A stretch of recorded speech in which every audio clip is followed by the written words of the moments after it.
Morning, everyone. I am going to give everyone maybe one more minute to hop on, and then I'll go ahead and start the presentation.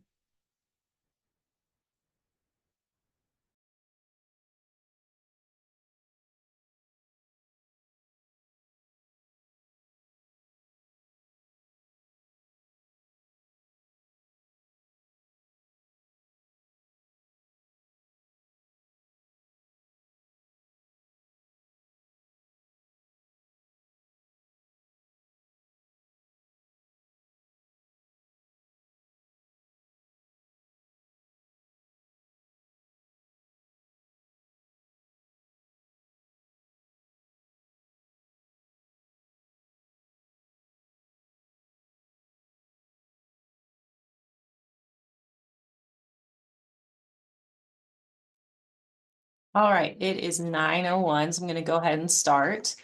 My name is Grace McAdin. I'm a senior management analyst for development services. I have been doing a little bit of a roadshow for accessory dwelling units or ADUs. I've gone to all of the neighborhood advisory board meetings this month, and we've done one virtual meeting so far. This is our second, and our third virtual meeting is this evening at 5:30. I will also go to the neighborhood advisory boards 5 and 6 in April because they didn't meet this month.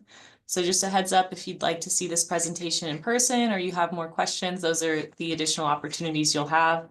And then just for some background, Council initiated a text amendment 2023, I'm getting all my years mixed up, and for accessory dwelling units. And so since then, I've gone to multiple city council meetings.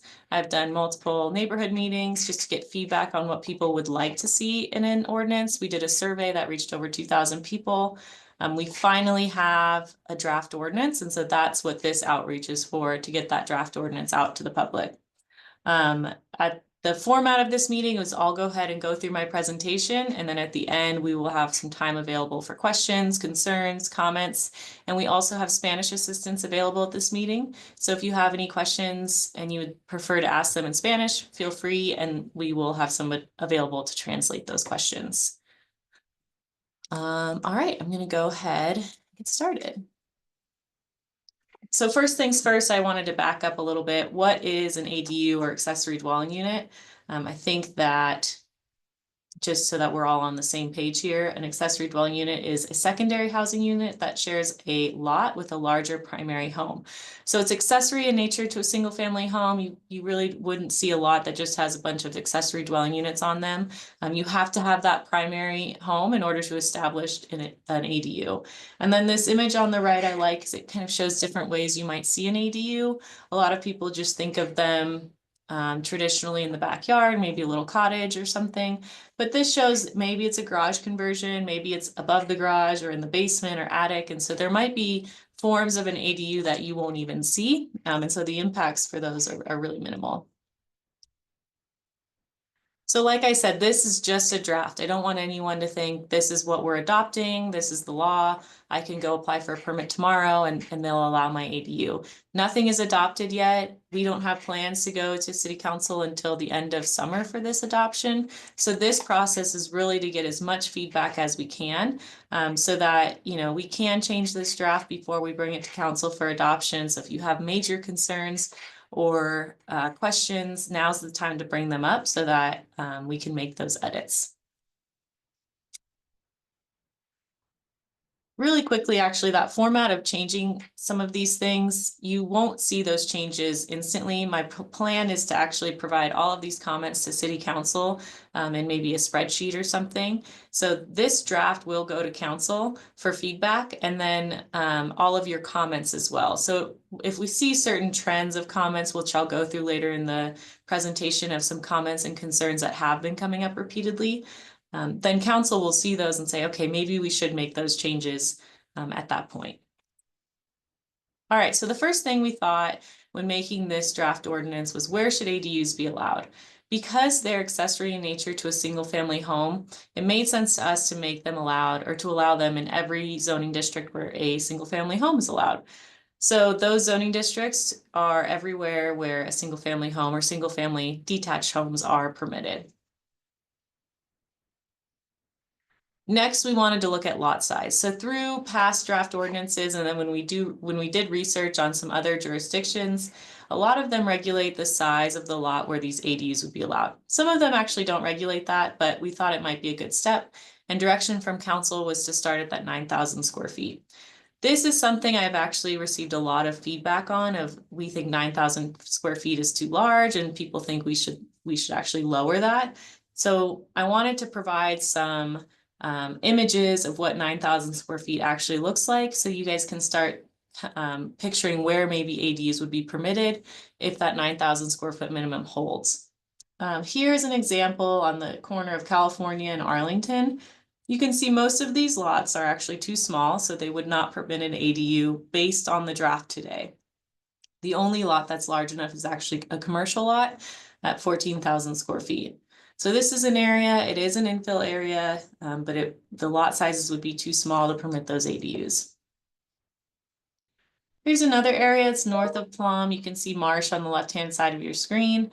Now we're starting to see some larger lots where maybe an ADU could be constructed if this draft holds. You'll see 11,000 square feet over, 9,500 square feet. So maybe this is an area we'd start to see those developed. One more area, this is in that University Ridge neighborhood just north of the university. You can see Socrates right here on the left-hand side. Again, some larger lots, so just over 10,000 square feet. This lot on the right-hand side is just under 9,000 square feet. So this is an area you might see large enough lots to allow those ADUs. And then this map shows everything in green is over 9,000 square feet and everything in red is under 9,000 square feet. So it looks like a lot of green on those outskirts. We might see some ADUs developed, but when you really zoom into some infill areas, some of the complaints we've seen is maybe along Wells, there wouldn't be a lot of ADUs permitted in the Northwest. So would we like to see ADUs there? Should we change that lot size? Something to think about. The next thing we looked at for this draft is number and size of ADUs. So most jurisdictions allow one ADU per lot. There are some that say as many as you can fit. We thought that might be too much too soon. So one ADU per lot is what's allowed per this draft. And then the size and other standards of these accessory dwelling units would follow other accessory structures. So we already have so many standards in our zoning code that address accessory structures. Setbacks, height, lot coverage, all of those things are already covered. And so we didn't want to reinvent the wheel there. And we also wanted to make it possible to maybe convert some of these accessory guest quarters or accessory structures into an ADU. And so following some of those setbacks was the reasoning for that. With the one exception, council gave us the direction that they did not want to see a 0-foot setback for ADUs. So for other accessory structures in a lot of zoning districts, and for primary structures for that matter, you can build on the property line, but council wanted us to not allow that for ADUs. So in most zoning districts, these ADUs will have to meet about a 5-foot side and rear setback. And that varies per zoning district. One thing I would like to point out is our code today allows for what we call guest quarters. And it is an accessory structure that has a bedroom, a bathroom. The only thing it cannot have is a kitchen, a full kitchen, and usually that means a stove. And so a lot of neighborhoods, you'll see these what look like ADUs, but they're defined as guest quarters. So the only difference that would be between a guest quarters and an ADU is that kitchen. And so just keep that in mind that you can already build these guest quarters today. It's just without a kitchen. Parking and design. So for these ADUs, something that came up in the survey was concern with parking. And so we proposed that in this draft, there would be one off-street parking space per ADU. So if you propose an accessory dwelling unit, you have to show somewhere on site that they can accommodate one parking space for that ADU. And that's in addition to the parking for your primary home. And then as far as design, like I said, for accessory structures, we already have some regulations for compatibility with the primary structure. So things like material, roof pitch, colors, those have to somewhat complement the primary structure. And so we just carried that forward for ADUs. So if you're building an accessory structure, you have to show some materials or some consistency with that primary structure. All right, so those are kind of those are the key items in our draft ordinance. I would invite you to look at the full red line draft on our website. It seems really large because I had to carry over all of the sections that we touched, but you can just scroll through and look for red, and those are the things we're changing. So next steps, we're going to all of the NAB meetings. I've gone to 1 through 4, and so like I said, 5 and 6 are in April. This is the second virtual community meeting. We will have one more this evening. And then we plan to go to Planning Commission after those NABs just for feedback, City Council for feedback this summer, and then we're hoping for adoption maybe late summer or fall of this year. And so like I said, this is the beginning of that process. Please give me all of your comments, concerns now. This is the time to do so. So here's my information, my email, phone number. If you have any questions, concerns, you can just call me or email me, and we can kind of talk through some of those issues. All right, so I'll go ahead and open it up to questions. The best way to do that is you can either enter a question into the chat or you can raise your hand. Looks like Wendy has her hand raised, so I will transfer her over. All right, Wendy, you can go ahead and unmute. Hi, Grace. This is fantastic. I'm excited to see this stuff happening. I have 2 comments and a question. So as we look at these things being unraveled, it looks to me like, unfortunately, the ADUs benefit those who have larger properties, and which means the idea is we're supposed to be creating more affordable kinds of housing opportunities, whether it's for your senior parents or your kid, or just, more affordable housing. But it looks like we are putting this once again into the hands of people who have access to more money, just simply by the size of property, the houses, the places where this map is showing where this stuff is all allowed. And in truth, as the comments that you've gotten, the places that we're concerned about is the places where people are most pressed, and that's in our more average, lower income areas. So it doesn't really benefit maybe a first gen or second generation family who's bought themselves a small piece of property, but that might be able to fit a very tiny ADU to continue this tradition of building wealth through owning property or a home. So that would be my one comment about what I'm concerned about. This looks like it's beneficial for those of us who have access already to money and land. And then the other thing that I don't see, and I was looking for, and maybe you can help with some clarity, or maybe this is something we need to tease out, is many young people, and I'm 58 years old. I have a home. I have a great place to live. I love my life here in Reno. I'm a native. But the young people that I run across, and if I consider myself coming back to my own city, I'm not sure that I could afford rents at this point. And one of the options that other cities have done is to recognize that we now have approved, well-inspected tiny homes, which are fully functional. They are self-contained. They can either be completely on solar. They don't have to hook up to the grid if that becomes an issue. Many of them have self-contained composting toilets, do not require any excess waste into the system or anything else, which gives us a couple of ideas about how we move towards a greener city as well. But it also allows some mobility as people grow in their own personal finances or wealth. And I was wondering if at any point in these ADUs, there was a consideration that tiny homes could be an option for these ADUs.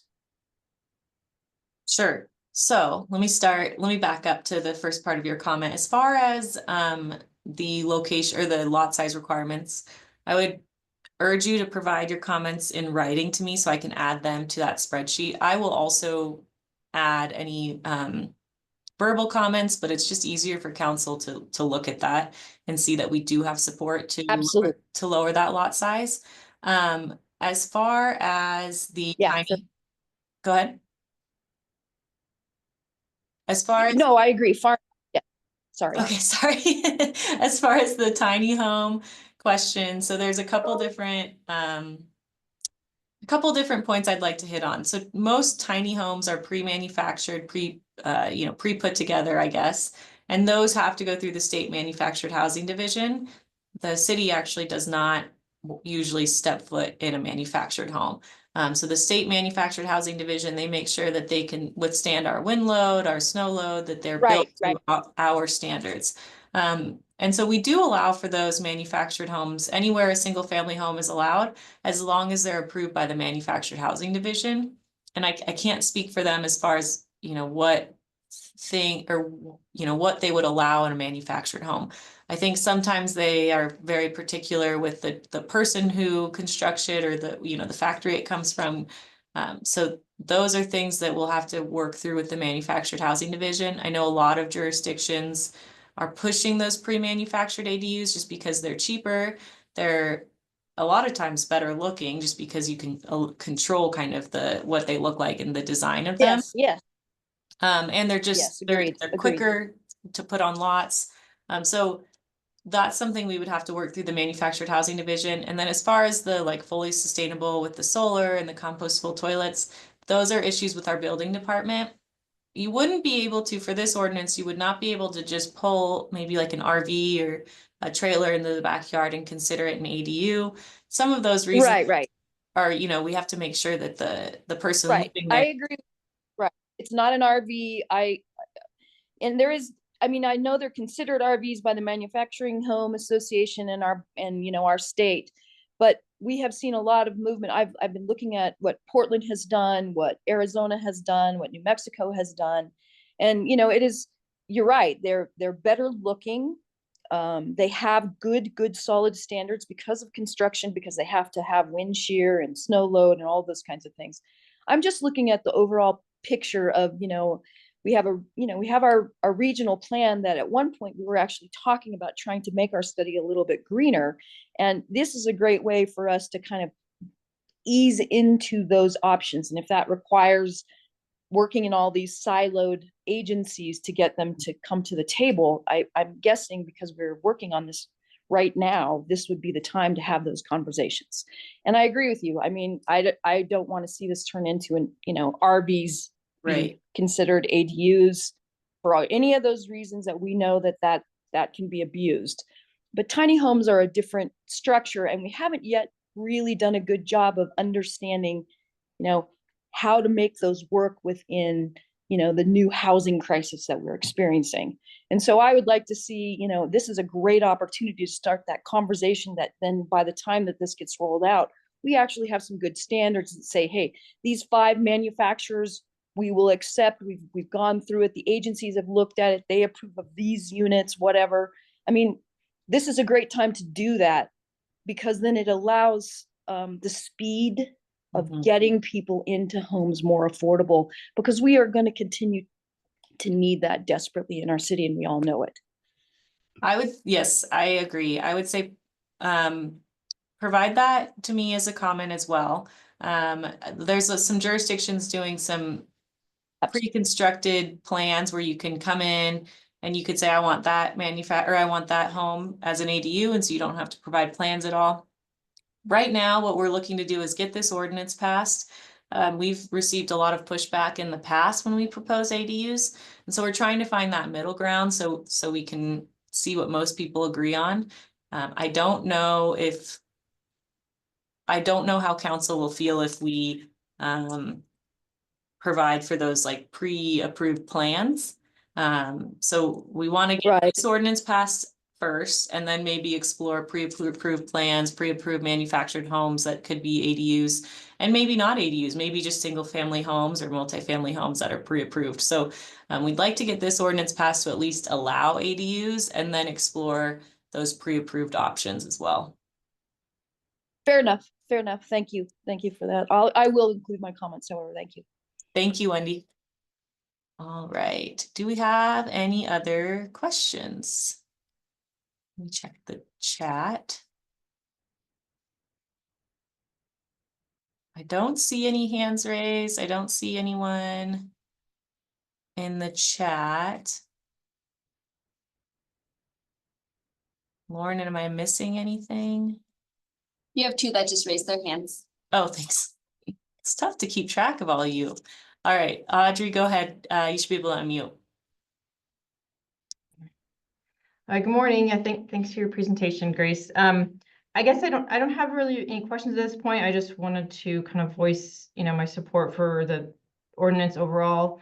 I do agree with Wendy. I think she makes some really good points about, who these ADUs could potentially help. And certainly, while we don't, I understand the point of, not having, you don't want to cram things in too tight, but at the same time, the areas of the city where walkability and sustainability might be most increased, not to mention affordability, would be toward the city center where there are these smaller lots. My own lot is kind of near South McCarran. I don't plan on building an ADU, but it seems like there's plenty of room. But my own lot's only 7,500 square feet, for instance. So yeah, I think hopefully that number could be reduced. I don't know whether it's 5 or 7 or what the appropriate number is, but I think it'd be good to include more properties in this ordinance.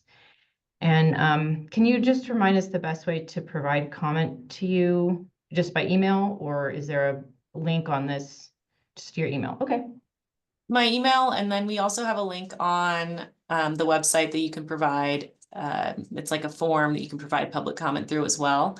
And like I said, I will just put all of those in a spreadsheet so they're all in the same format.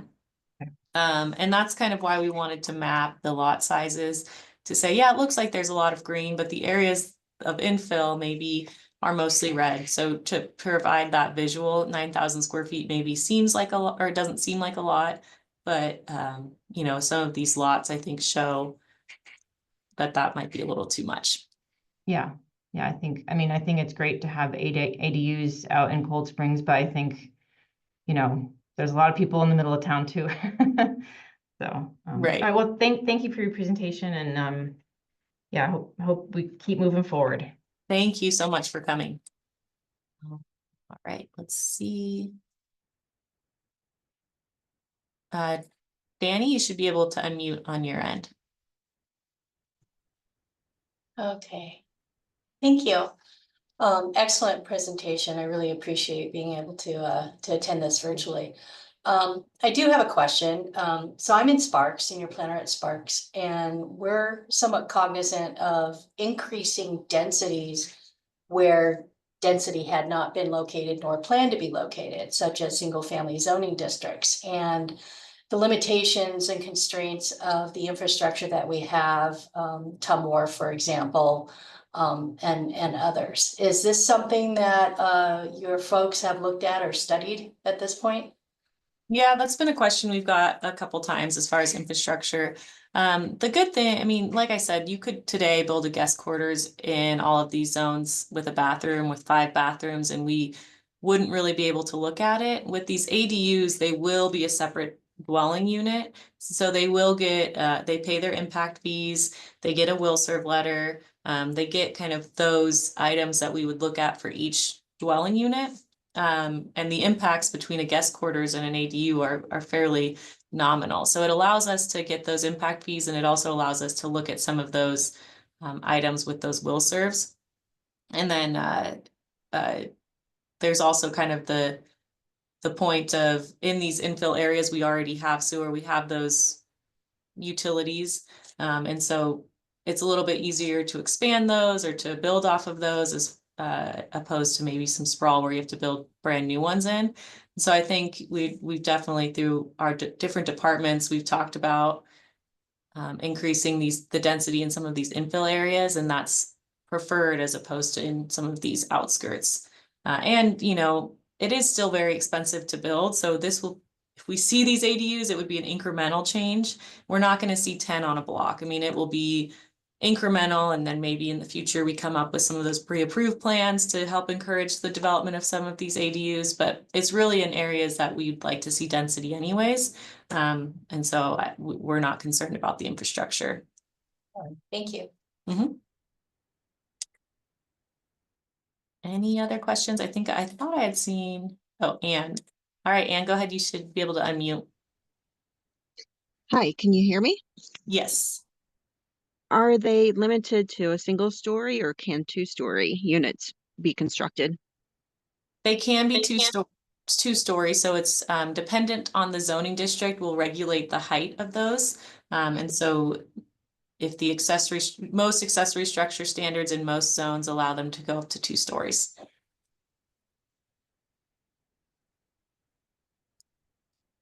You have another question about that, Anne, or concern?